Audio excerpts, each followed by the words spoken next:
डोंबिवली पश्चिमेतील कोपर परिसरात पुन्हा एकदा बेकायदा बांधकामाचा मुद्दा ऐरणीवर आला आहे।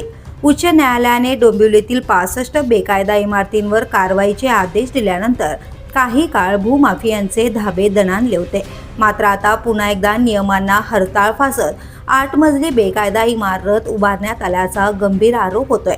शास्त्रीनगर रुग्णालयामागील कोपर भागात शिवसेना शाखेच्या मागे एका भूमाफियाने गेल्या 4 महिन्यात ही इमारत उभारल्याचे स्थानिकांचे म्हणणे आहे।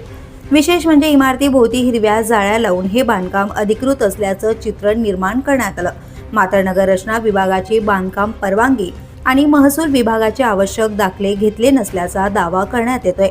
एवढी मोठी इमारत उभी राहत असताना पालिकेचे संबंधित अधिकारी, बीट मुकादम आणि अभियंते यांना हे बांधकाम दिसले नाही का, असा सवाल नागरिक उपस्थित करत आहेत। तक्रार केल्यास जीवितास धोका निर्माण होऊ शकतो या भीतीमुळे अनेक रहिवासी उघडपणे बोलण्यासही तयार नाहीत। दरम्यान पालिकेच्या नगर विकास विभागाने या ठिकाणी कोणतीही बांधकाम परवानगी दिलेली नसल्याचं स्पष्ट केलंय।